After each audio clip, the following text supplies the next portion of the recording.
being happiness, honestly, because like if you're not satisfied with yourself or happy with yourself, you can have all the money in the world. Right.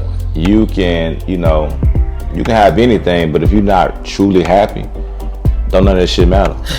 None of it. No, that's facts though. That is facts. None of it. It don't do come first. Yeah, none of it matters at all. Don't shit matter, bro, if you're not happy. It's like, what's the point? Right. Give me the radio version. The cussing. No, you I'm good. sorry. No, you good. I'm sorry. Good. No, I'm you sorry. good. You good. Yeah. So like I said, happiness. That's the main thing, man. Right. Because if you're not happy with yourself, really you won't. I feel like nothing else will pan out. It even goes in with your kids. I always tell my peers and the people I associate with, you can have kids all day, you can have family members, and but you gotta put yourself first, because if you don't put yourself first, what dad, what mom, you gonna end up crashing out. Right. So you gotta take care of yourself first. So being happy with yourself. Peace, my sanity. Yeah, peace and sanity. Yes. Let's dig a little deeper.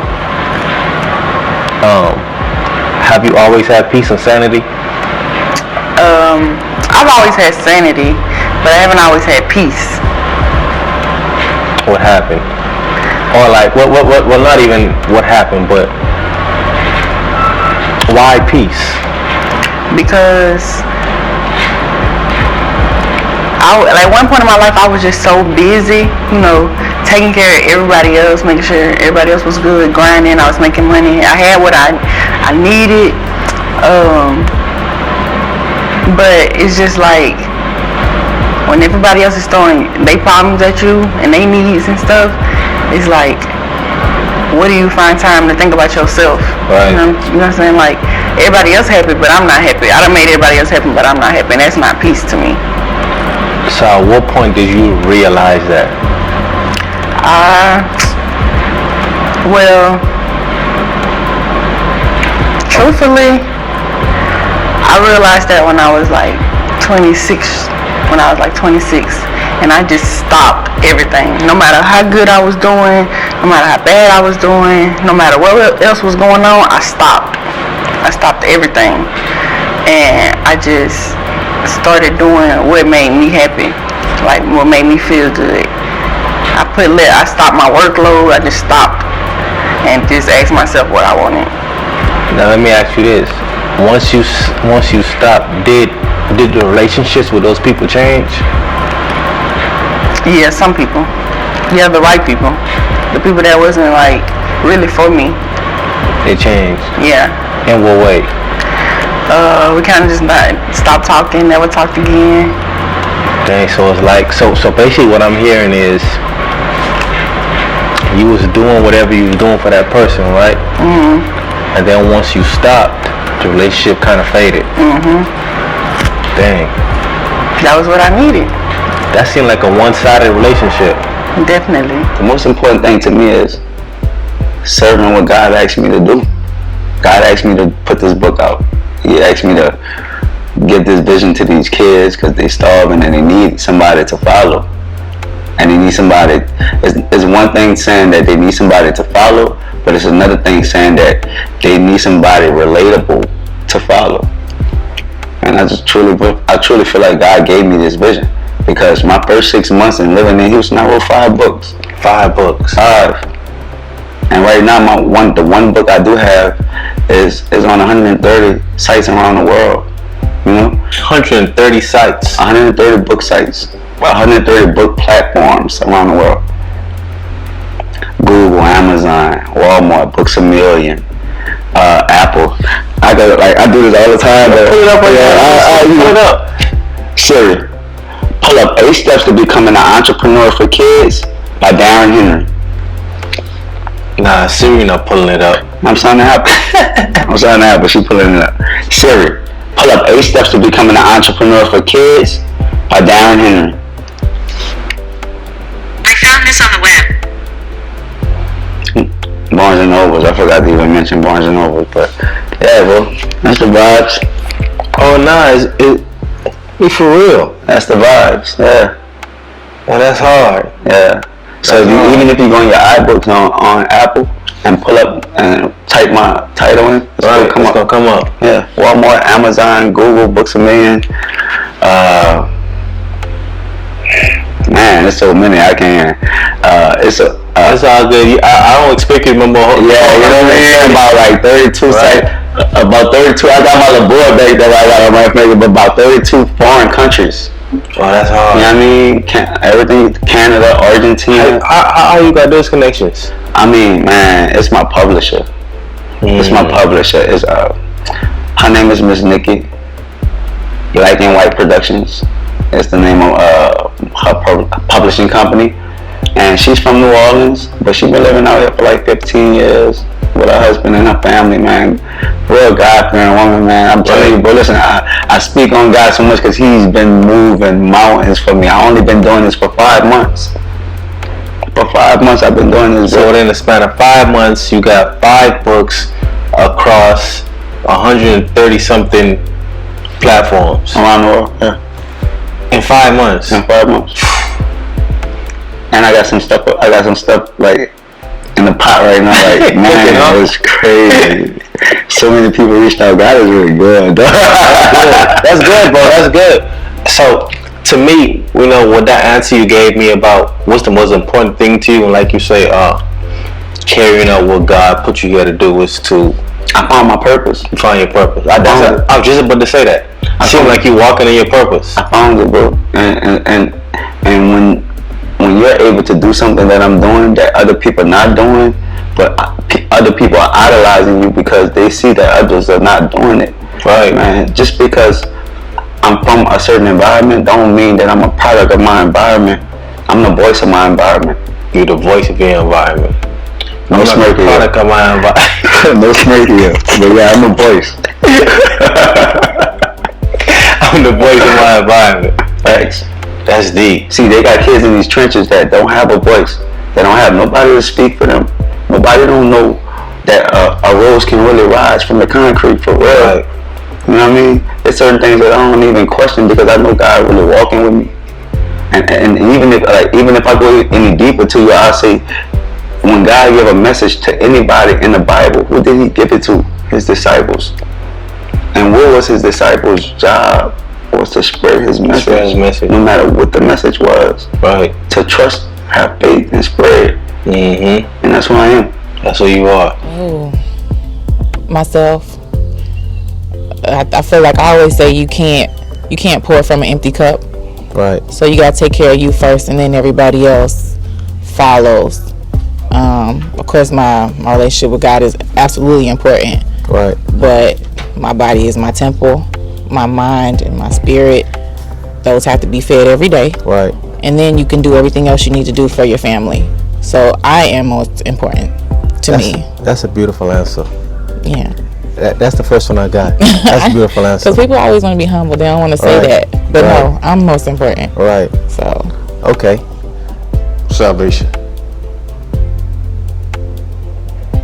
Why that?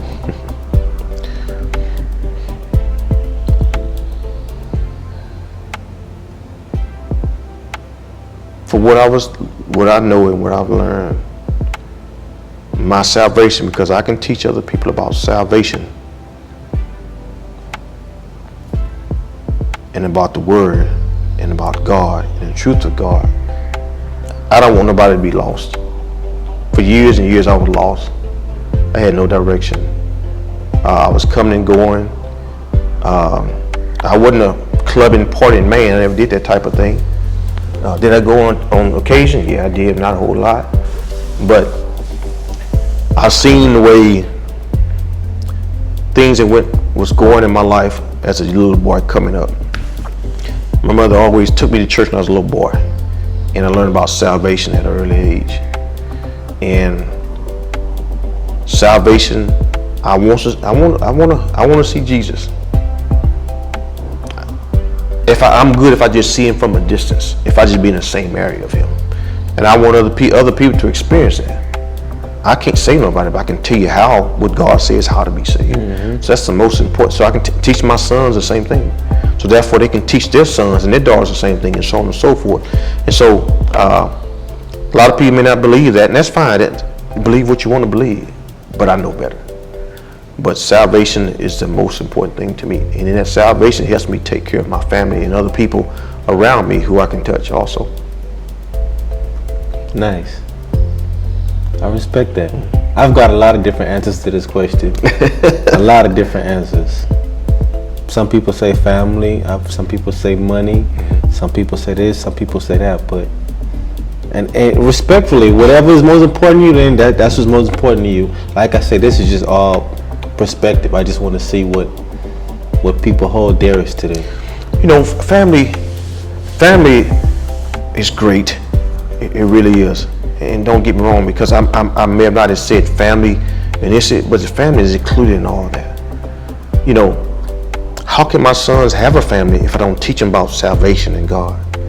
How can my sons have money if I don't teach them about the God who God said, "I'm rich above all things, you prosper and be in good health." Prosper means money, cars, land. He said, all those things are mine.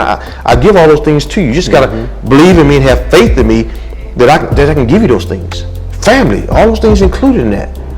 You know, that falls underneath the umbrella of salvation. Right. You know, the Word of God says that, He said, "I've placed before you life and death," and then He says, "Choose life." It's God. So if God's going me to choose life, He wants me to be saved to choose life. I can live here. There's a pastor that was preaching for years and years. I remember going to school, Vacation Bible School, and he was a dynamic preacher. One day, we were at his church, and he said, "I have a confession." And he said, "I've been preaching all these years and I was not saved." What? So that tells me just because you come to church, that don't make you saved. Just because you come to church, that don't make you a believer. Just because you come to church, that don't make you have faith. Just because you come to church, that don't mean you know Jesus. People come to church because why? Because some of them consider it as a tradition because mom and daddy came. Right.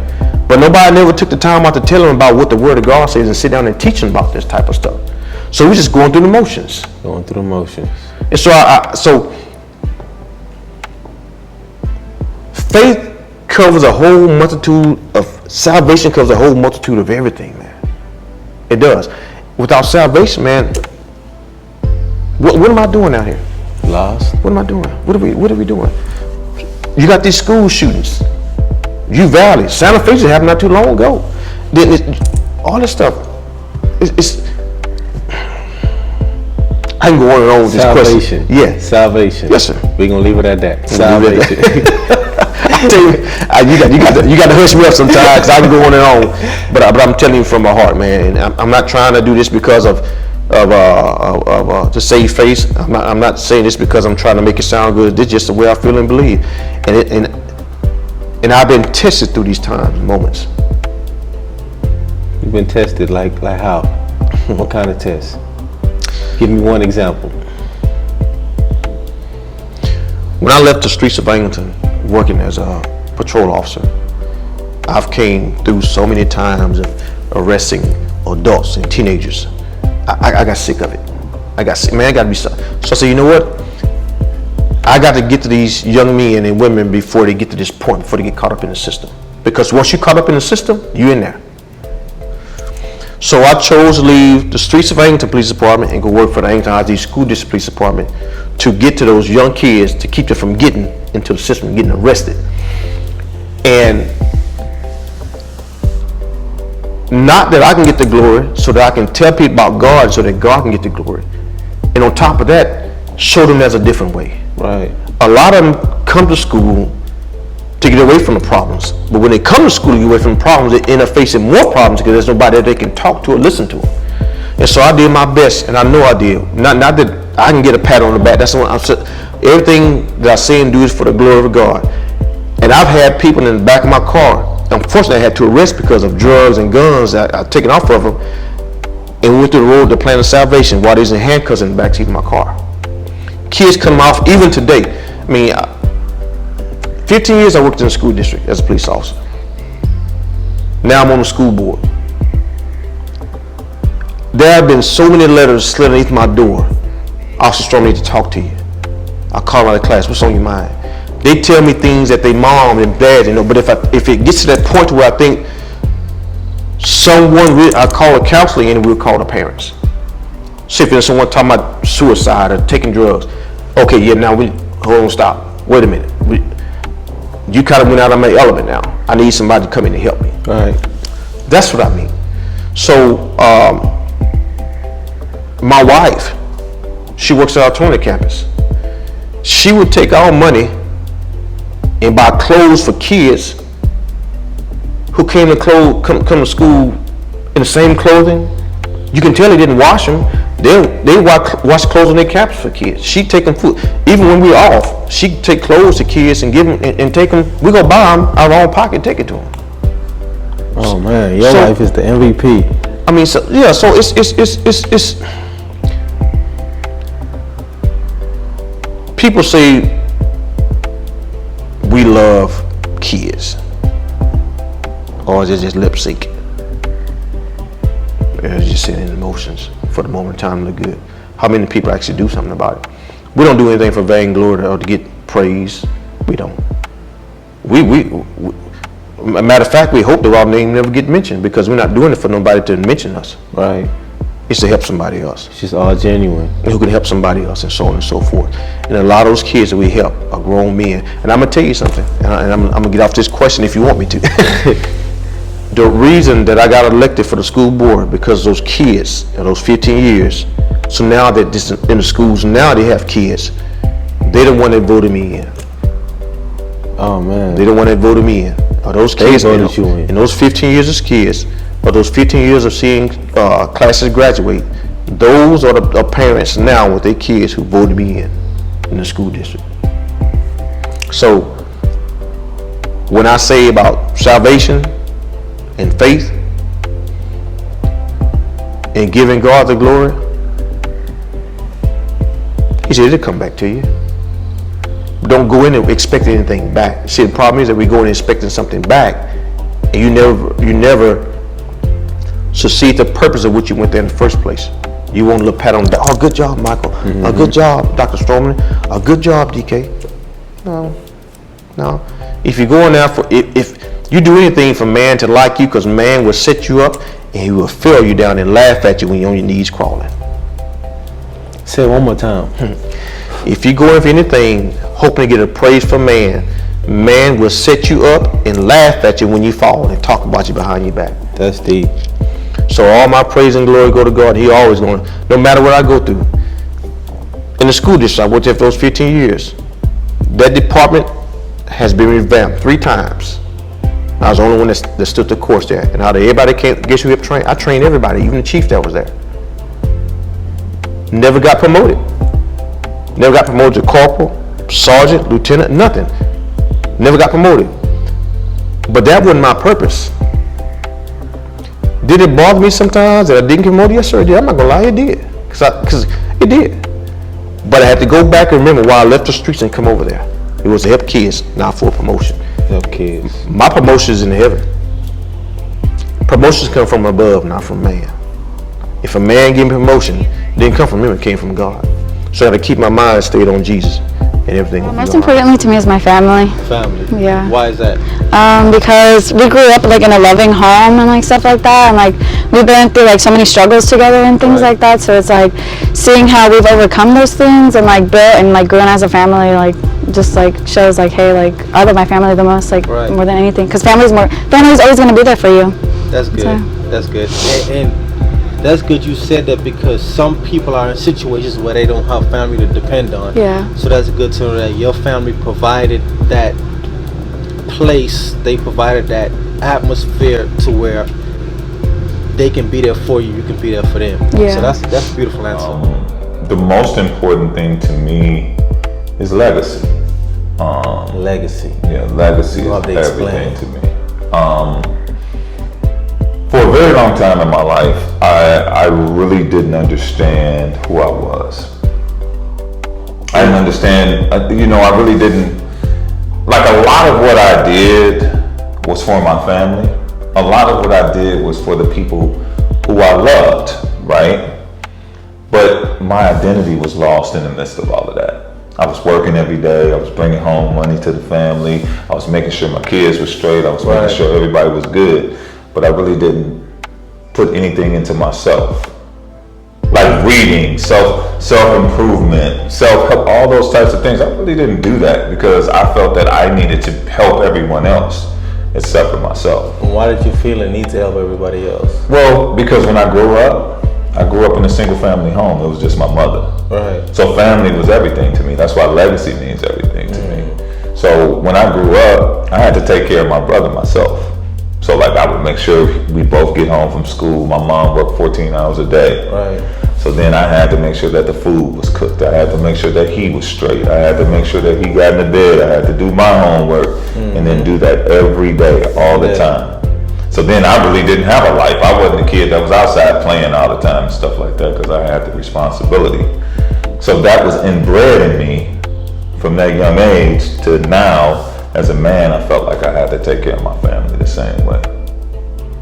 But the legacy really meant at first my family and giving down and giving to the younger people like you and everybody else. Right. But then I started to realize that legacy really is the same as your identity and who you are. So you said that you're from the islands. Right. You're from the Bahamas. From the Bahamas. So the thing about it is your legacy and the people that came before you is a major part of your identity, man. It's a part of who you are. And when I really understood what legacy meant, instead of just always looking at everybody else and adjusting myself for everybody else, I began to look at legacy as, okay, who am I? What am I about? What type of person I am? Why do I even do some of the things I do? Right. And when I really look back at my family history and who I was and the people in my family, I started to understand, wow, that's why I think like that. That's what's up with me. That's why I want to do what I want to do. So that made me a stronger person. And now with my sons, I have 3 sons, all grown. I have 3 grandchildren, 1 just born, blessed with a newborn. Now I understand what I'm passing down. And I understand my identity, and that's why legacy is the most important thing, because legacy lives much longer than you do. It sure do. It sure do. Yeah. At what point in your life did you start understanding legacy? Wow. I'm in my 50s now, and I just really started understanding legacy, man, probably about 5 years ago, really. I had a whole new definition of it. I thought it was just handing out money and just making sure everybody else is straight. But when I really dug into it and I had a lot of time to myself, I really began to understand that my legacy, again, is my identity. It's who I am. It's what makes me up to be who I am. What brought that to your attention? Like, did you see it on TV? Was it a book you read? Like, what brought legacy to your attention? So the major event that brought legacy to my attention was while I was in the midst of doing all these things for everybody else, I had a heart attack. And I had what was called the widowmaker. And what the widowmaker is that it's 100% blockage in the largest artery of your heart that goes to the largest part of your heart. And at that time, as that was happening, I was getting no oxygen to that part of my heart. So I was having a heart attack, but that's the worst type of heart attack to have, because literally your entire heart could die within minutes. Dang.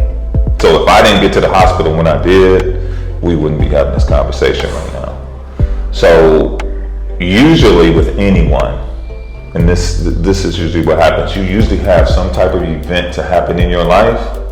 Whereas again, and we'll go to the same thing we've been talking about, change is inevitable. Right. But transformation is a choice. And right at that moment is when I needed to transform and really understand more about myself, what I needed to do, and how I needed to do it so I could live my best life after that event. Well, let's take a pause, and I want to tell you, I'm glad you stood here. Pushed through it and you made it by God's grace. Man, by God's grace. That's the for me and my beliefs, that's the only reason why I think I'm here by His grace. For real. You know, when I started this podcast, I had a friend told me, his name DeAndre. He told me, he's like, man, through your podcast, you're gonna get people to open up about their personal lives. And at first, I didn't really see it. And you were the second person that just opened up about personal stuff. And I believe that, you know, when people see and hear the personal stuff, they can relate to it, because it's probably somebody that went through the same thing you went through, and they could use some of your strength from it to help them get through what they're going through. So, you know, I don't take that lightly. People opening up about personal issues that they have personally. Whatever they had going as personal, I really appreciate that, because I think that really helps people. Well, think of it this way. So you have a book, right? And it's a pretty book. The color is beautiful, and the cover is, you know, just like, man, it really gets to you. And you got that book, and it's cool, and it makes you feel good when you see the book. But you know what? The only time that you're gonna get something out of that book is when you open the book up. True. People have to do the same thing. It's cool to see me right here, man. That's a good looking dude, and he got the gray hair, and you know, he probably got everything together.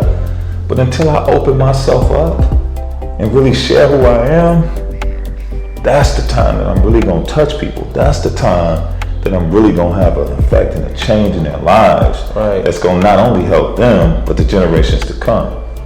Which now that goes back to legacy being my most important word. Happiness. Happiness. Why is that? I feel like you can't live a good life without being able to be happy. Without being happy. I don't think it really matters like who you are, where you're from, what you have, how much money you have. I don't think it matters if you're living in a mansion or a house or an apartment or a studio. I think as long as you're at peace with yourself and who you are, I think that's what ultimately living life is. Good to answer. The fullest, at least. Great answer.